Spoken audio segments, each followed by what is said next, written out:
หมดจริงๆทุกคนหมดแล้วกับสาวลาวคนนั้นที่ว่าไปก่อเหตุไม่ดีไม่ร้ายอยู่ที่ประเทศไทยนะทุกคนล่าสุดก็ถูก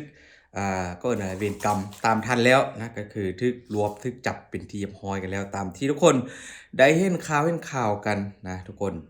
ซึ่งว่าเป็นการร่วมมือกันระหว่างเจ้าหน้าที่ฝั่งไทยแล้วก็ฝั่งลาวสามารถจับกุมตัวได้เป็นที่เรียบร้อยกันแล้วตอนนี้ก็มีเพียงแค่รอท่าส่งตัวกลับไปที่เมืองไทยนั่นเองทุกคน อยากจะบอกเลยว่าหมดอนาคตจริงๆนะกับเรื่องที่แบบบ่น่าจะเกิดขึ้นแต่ว่าชาวลาวคนดังกล่าวก็แบบไปสร้างเรื่องจนได้นะเฮ็ดให้หลายคนก็ที่ว่าเป็นแรงงานลาวก็อาจจะรู้สึกแบบบ่สบายใจที่ว่าไปทำงานอยู่ที่ประเทศไทยแล้วมีคนลาวที่เป็นแรงงานลาวด้วยกันนะทุกคนไปทำงานอ่าอยู่ที่สถานที่แห่งหนึ่งนะของบ้านนายจ้างนั่นแหละแล้วก็ก่อเหตุแบบนี้อ่า แต่ว่าทุกคนเว้าเรื่องของอนาคตของแรงงานลาวคือที่หลายคนน่าจะรู้จักกันดีแล้วนะก็คือยังบ่ได้มีปัญหาหยังนะสำหรับเหตุการณ์ดังกล่าวที่เกิดขึ้นเพราะว่าคือบ่พิมพ์ได้อ่านคอมเมนต์แหละเกือบ100%เลยก็คือจะเป็นคำว่าต้องแยกแยะระหว่างคนที่ทำผิดกับคนที่ทำงานมันจะแตกต่างกันอันนี้บ่พิมพ์ก็ต้องขอบคุณหลายๆที่ว่าพี่น้องชาวไทยเข้าใจนะทุกคน เดี๋ยวมื้อนี้ทุกคนถือว่าหมดอนาคตไปแล้วกับชาวลาวคนนั้นมื้อนี้ค่าแรงสูงๆค่าแรงที่แบบได้เงินเยอะเงินเดือนสูงๆมันมีเพียงแค่อยู่ที่ประเทศไทยเท่านั้นนะกับแรงงานลาวทุกคนมื้อนี้บ่พิมพ์เอาให้ทุกคนได้เบิ่งแล้วก็พร้อมกับคนลาวหลายคนให้ตั้งใจถ้าว่าได้เบิ่งคลิปของบ่พิมพ์แล้วว่าค่าแรงของแต่ละคนหลังจากที่ทำงานไป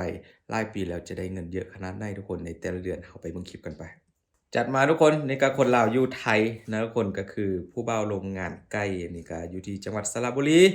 ถือว่าก่อนจะเลิกเวียกเลิกงานทุกคนเขาก็มีการเก็บภาพบันทึกนะกลุ่มแรงงานลาวโดยเฉพาะก็แม่นคนลาวเลยที่ว่าข้ามไปทำงานอยู่ที่ประเทศไทยตามที่ทุกคนได้เห็นอยู่ในคลิปนี่แหละทุกคนเพราะว่าตอนนี้ก็เมืองไทยก็ยังคงรับแรงงานลาวเป็นจำนวนมหาศาลกันอยู่นะแล้วก็แรงงานข้างบ้านไม่ว่าจะเป็นพม่าแล้วก็เวียดนามอินเดีย หลายๆประเทศที่อยากจะเดินทางเข้าไปทำงานอยู่ที่ประเทศไทยแต่ที่สำคัญก็คือความสะดวกสบายการทำงานง่ายก็คือคนลาวนั่นเองบ่รอช้าแน่นอนทุกคนมื้อนี้เอาเบิ่งรายได้กันทุกคนคนแรกทุกคนนี่คือคลิปจากแรงงานลาวที่เข้าเอารายได้ของเขาจากการทำงานน้ำพักน้ำแรงอยู่ที่ประเทศไทยทุกคนเขาบอกว่าเป็นคนลาวมาทำงานที่ไทยน้ำพักน้ำแรง1ปีทุกคนเหนื่อยบางก็ท้อบางแล้วก็ทำงาน โดยตัวเองนะเงินเยอะมากทุกคนนี่ในการนายจ้างหลังจากที่ว่าทำงานครบเขาก็จ่ายตังค์เท่านี้ทุกคนยิ้มบ่หุบกันเลยกับสาวลาวคนนี้นะนี่ก็คือคลิปที่อยากจะให้แรงงานลาวได้เบิ่งแล้วก็เป็นกำลังใจนะทุกคนอย่าคิดทำอะไรหรือว่าอย่าคิดเนรคุณประเทศไทยที่ว่าให้โอกาสทำงานได้เงินเยอะขนาดนี้ทุกคนมาอีกเต็มคู่หนึ่งทุกคนคู่นี้เขาก็ได้ค่าแรงวันละ500บาทเดี๋ยว2คนเข้าทำงานด้วยกันนี่เขาจะได้เงินเท่าไรทุกคน คนนี้เขาจะมาไล่รายลักษณ์อักษรเป็นรายลักษณ์อักษรนะรายได้รายจ่ายให้ดูเลยว่าสองคนที่ว่าเข้าไปทำงานด้วยกันนี้จะได้เงินเดือนเท่าไหร่ทุกคนแต่ละคนเดี๋ยวจะสรุปให้ทุกคนได้เบิ่งนะมาทุกคนนี่เลยคนหนึ่งเขาก็จะได้อยู่ที่ประมาณ13,000นะทุกคนแล้วก็อีกตึมคนหนึ่งก็ประมาณ15,000กว่าบาทก็ถือว่ารวมกันก็เกือบ20ล้านทุกคน20ล้านกีบนะเยอะมากโอ้โฮ ต่อมาชายหนุ่มคนลาวคนนี้ทุกคนถอนเงินสดครั้งแรกตื่นเต้นมากทุกคนนี่คือเงิน300,000 บาทที่เขาได้ไปถอนจากค่าแรงของเขาที่เขาสะสมไว้เพื่อจะเอามาใช้ในชีวิตประจำวันได้แล้วก็ส่งให้ครอบครัวสร้างบ้านสร้างเรือนซื้อรถซื้อหลังใช้หนี้อยู่ที่บ้านของเขานะทุกคนโอ้โฮเงินเยอะมากนี่แหละทุกคนเห็นบ่แล้วก็บรรยากาศของคนลาวที่ว่าเข้าไปทำงานช่วยในจ้างที่ว่าเป็นเจ้าของร้านอาหารออกบูธทุกคน ก็จะเป็นประมาณนี้นะเวียกก็งานก็ถือว่าถ้ามันหนักบ่ก็บ่ค่อยหนักเท่าไรนะที่พ่อพิมพ์ดูก็ส่วนหลายก็จะเป็นงานแบบออกไปช่วยแล้วก็ทำงานอยู่ในร้านอาหารอยู่โรงงานขายของทำงานบ้านเป็นแม่บ้านนี่ประมาณนี้แหละก็คือคลิปที่ทุกคนได้ข่าวที่ทุกคนได้เห็นนั่นแหละนะเป็นไงผ่านมาก็อาจจะมีบางเรื่องที่แบบบ่ค่อยดีเท่าไรคนนี่ก็คนลาวนะหนุ่มลาวคนหนึ่งคนทำงานอยู่ไทยได้วันละ500-600 บาทต่อบาทต่อวันถือว่าเยอะมากทุกคนเยอะสุดๆเลยนะถือว่า500-600บาทนี่ได้กันท่าว่าตกเป็นเงินกีบต่อวันกับทุกคนประมาณ4-5แสนกีบต่อวันถือว่าสูงสุดๆเลยนะสูงสุดๆเลยทุกคน อันนี้เป็นเพียงเงินเดือนยังเงินทิปเงินโอทีเงินอะไรทำไมเยอะแยะทุกคน แล้วก็คนต่อมาคนนี้ก็เข้าทำงาน8โมงเช้าจนถึง12โมง30ทุกคนตอนบ่ายนะโอ้โหกะมีกะกลางคืนแด้อันนี้เข้าได้วันละ700 บาททุกคนวัน700 บาทสูงมากเดี๋ยวต่อไปเราไปฟังบทสัมภาษณ์ทุกคนของ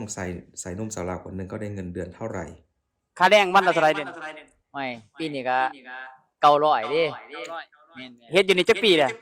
เฮ็ดอยู่นี่กำลังปีปลาย ชายหนุ่มคนนี้ได้วันละ900เฮ็ดเวียกปีปลายทำงานอยู่ไทยปีปลายทุกคนทำไมทำได้เงินเยอะจัง เยอะมากเอาบวกลบคูณหารเอาก็แล้วกันทุกคนว่าจะได้เท่าไหร่นะ นี่ยังคงเดินทางไปเรื่อยๆทุกคนกับแรงงานลาวของประเทศลาวนะที่ว่าพวกเขาตัดสินใจไปทุกคนมีการตรวจเช็คสุขภาพกันแน่นี่หนุ่มคนนี้ทุกคนบ่พิมพ์ตกใจเลยขอบคุณประเทศไทยที่เฮ็ดให้ค่อยมีความสุข 1 ปี 5 เดือนกับการสู้งานทุกคนมึงเงินที่ว่าเข้าเก็บได้เยอะมากทุกคนได้หลายแสนบาทเลยนะเยอะจริงๆใส่ทั้งบางคนก็ใส่ทั้งทองคำใส่ทั้งอะไรเยอะแยะนะทุกคนแรงงานลาวในไทยอันนี้ก็น่าจะเป็นคนลาวทั้งหมดเลยที่ว่าพวกเขาทำงานอยู่ที่เดียวกันทุกคนเก็บภาพบรรยากาศในที่ทำงานมาให้ดูนะเล็กๆน้อยๆอันนี้ก็น่าจะเป็นร้านค่ายพวกอะไรนะพวกของหวานของเย็นนี่ประมาณนี้แหละนะเป็นขนมไทยนี่บรรยากาศการทำงานอยู่ริมถนนใหญ่เลยทุกคน แล้วก็นอกจากนั้นคือบ่พิมพ์เคยพูดเลยทุกคนลาวที่ไปทำงานอยู่ไทยแล้วบางคนอาจจะได้อาชีพแบบนี้เลยนะกลับมาทำงานมาทำค่ายอยู่ที่บ้านของตัวเองได้เลยนี่คือแบบเขาทำอาหารนะทุกคนเก่งมากเก่งสุดๆเลยนี่คือนายจ้างก็ปล่อยให้ทำเองหรือว่าประสบการณ์นี้เอามาต่อยอดถ้าว่าอยากกลับมาทำงานอยู่บ้านของตัวเองนะทำค่ายได้สบายนี่วัยรุ่นชอบกินแฮงแหละอาหารประเภทนี้บ่พิมพ์ก็บ่รู้ชื่อดอกว่าคืออะไรทุกคนแต่ว่าเขาทำได้น่ากินหลายนะกับ วัยรุ่นลาวคนนี้ที่ไปทำงานอยู่ที่ประเทศไทยนะทุกคน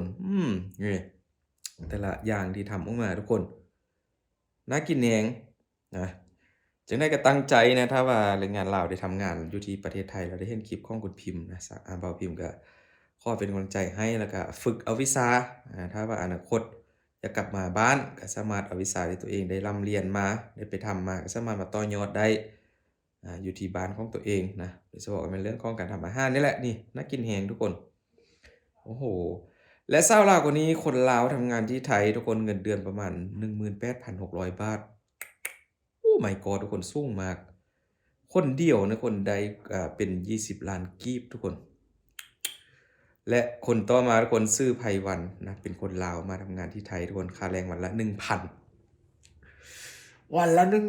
1,000 บวกลบคูณหารเอาทุกคนไล่ง่ายๆ30วันก็ได้ 30,000นี่บ่ได้รวมค่า